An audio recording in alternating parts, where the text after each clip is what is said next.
make sure you hit the notification button so you make sure you get these videos. Click the notification button below. What's up, Fishtank people? Dustin Fishtanks bringing it to you on a Sunday, baby. How's everybody doing? I hope you're doing well. Today, folks, I got a fun video for you. It's Sunday. It's Species Sunday. We're talking liquid swords. The MCs came to live out the name. Mad, Tukaful, some hat, and a little bit old school woo for those of you down with the Jizz of Genius, one of the best albums of all time. We're talking Amazon swords today, folks, and I got 5 of them for you all, maybe even a few more.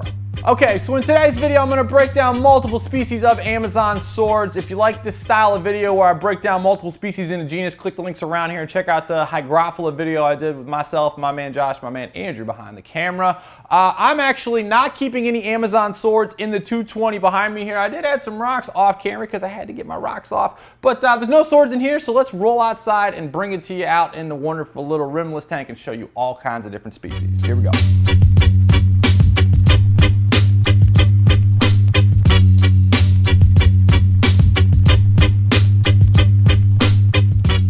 Okay, so the first sword we're going to talk about Ecinodurs Bleheri. All of these are different varieties in the genus Ecinodurs. This is Ecinodurs Bleheri, named after Heiko. I claim to have found every plant or every fish that's ever been discovered in the wild. Blair, I do love Heiko. I think this was actually named after his mother, who was a great plant explorer.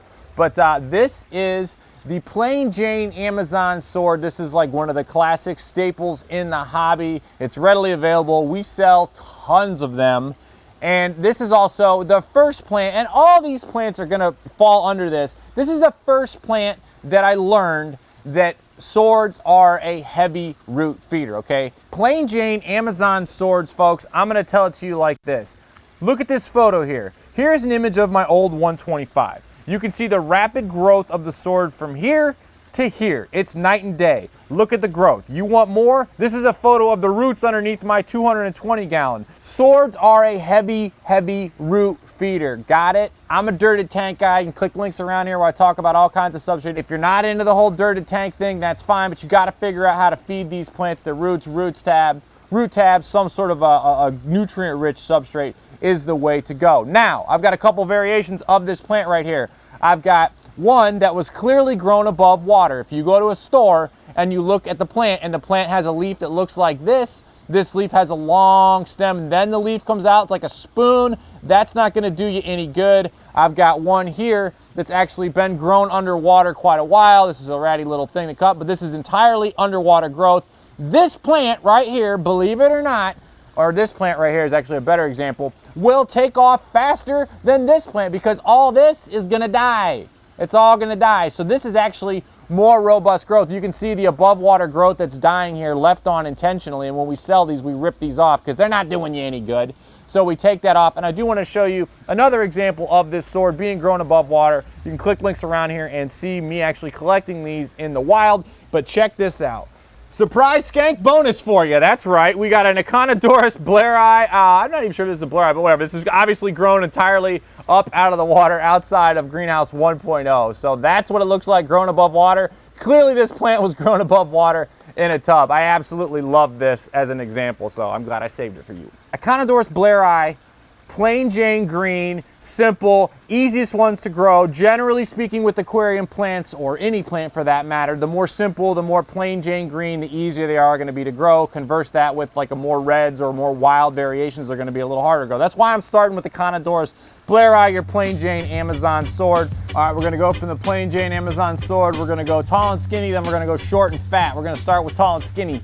This is called an Ecinodurs Pointy sword. I don't actually know the scientific name of it. I think it's just a variation where they actually just cross this plant and cross this plant and inbreed it kind of like a dog or whatever to get you the style that you want. This is a tall and skinny variety of the Amazon sword known as the Pointy sword. So what they do is they just keep finding swords that have long and skinnier leaves and they get them pointy. Notice the difference between this plant and then like the leaves on this one. It's skinnier, it's pointier, it's a pointy sword. This has been grown above water. You can see the deterioration in the leaves right here. That's obviously grown above water. We have put this below water and it started to convert with these wonderful leaves down here. Go from the pointy sword down into one that I think this plant is just fat. literally fat, P-H-A-T, and F-A-T, if you will. This is an Amazon sword Tropica, okay? Short variety, a little ruffled leaf, rough, rugged plant. Both of these are still green. Both of these are still hardy, but not quite as hardy as the plain Jane Amazon sword variety Tropica, presumably grown by the plant juggernaut over in Europe. Tropica, you can click links around here. Check out me mate George Farmer's tour of Tropica recently. They developed this sword, and they developed it with low, short, little round leaves. Absolutely love this plant. Rough, rugged. Both of these are still heavy root feeders. You can see the big roots coming on here. By the way, you want your plant's roots to be as long as your plant's leaves. This is a prime time example of that. This is an A-game Tropica sword right here. We got tall and skinny, we got the Luigi, we got the Mario of swords. Time to move on to something fancy. All right, folks, we're going from the greens to the queens. We're talking about the Marble Queen sword. You don't name a plant or a fish, for that matter, after some sort of royalty if it isn't awesome. This is a Marble Queen sword. I absolutely love this plant. Now, we're going from the greens to the queens. What's going on here? We got a little marbled variation on it. You can see a close-up here. My man Andrew with the fire video work, if you haven't noticed, where you can see how this plant has the little white marbling within the leaves. When you get that sort of marbling, you get a little fancier, a little more sensitive. This plant does not bounce back quite as well as the regular plain Jane, Bleheri sword, because it's a queen. It's a little more sensitive, right? So this plant we actually get and we hold on to him for a while. We've had him for a good bit. This plant has been grown underwater for about 2 weeks here, and it's a stunning background plant. It gives you a nice contrast too, because if you have like a you got a lot of like dark greens or whatever, and then you've got this like little contrast, lighter variation green. The Marble Queen sword, I would love to know if anybody has a comment on if you're keeping Marble Queens, how they treat you. Doesn't get quite as big. You'll see that with the variations of the swords when you get away from the Ecinodurs Bleheri, whatever. They don't get as big when they're more, when there's a more like marble variations or other variations, but definitely a super cool background plant. Obviously we sell them, but drop me a comment if you're keeping a marble sword. Love this plant. All right, we're going from the Marble Queens. We're gonna get deep with you. We're gonna talk about the deep purple sword. All right, swords, heavy root feeders, like a lot of nutrients at the substrate. I run clay at the bottom. I use 1 pound of clay per 20 gallons of water, by the way. It's just a rough ratio.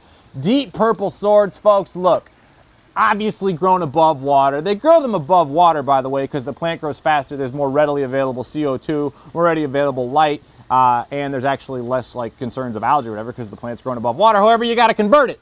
So this plant's grown above water. This leaf's dying, as you can see. But right here, folks, ooh, this is what we talk about. You look at the center of the plant. Look at the center of all your plants, but particularly the swords. When you get this red in here, that's what we're talking about today, folks. The red in the center with the deep purple sword. That's how you know you're headed in the right direction.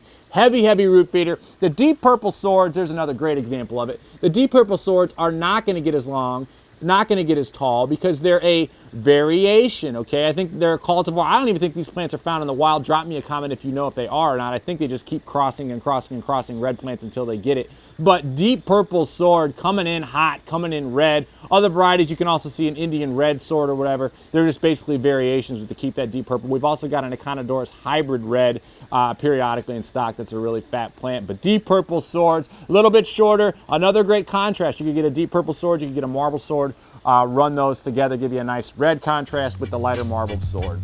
Okay, we've talked about Bleheri, background plant. We've talked about Pointy sword, background plant. We've talked about Marble Queen, background, maybe mid-ground plant. We've talked about deep purple mid-ground plant. We've talked about Tropica sword right here. Definitely a foreground, mid-ground plant. Now we got a straight foreground plant, right? The final plant of this wonderful Species Sunday for you all. I got 2 varieties. My competitors sell it looking like this.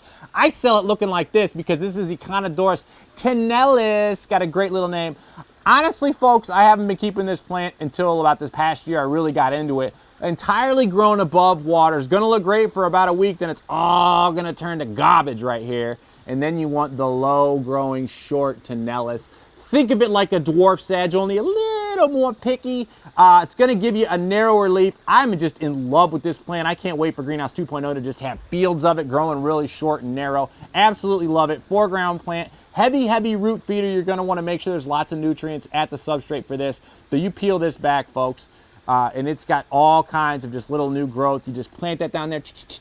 You can see all kinds of great aquascapers using this instead of dwarf's edge. Not as easy to keep as dwarf's edge, but do me a favor, folks. Drop me a comment on what your favorite sword is. Maybe you got the Amazon swords. Maybe you got deep purple sword. Maybe there's some variety, and there's tons of varieties of Ecinodurs that I'm not mentioning. Hit the like button. Do me a favor. Hit the notifications button, okay, so you can get notified of this. And make sure you check out the little members thing we got going on. Some people like my rants. I got a lot of fun stuff happening in the members area. I'm going to keep doing all the videos I'm doing now, but make sure you check that out. Everybody have an awesome week. Subscribe and tank on. Later. That was a good intro.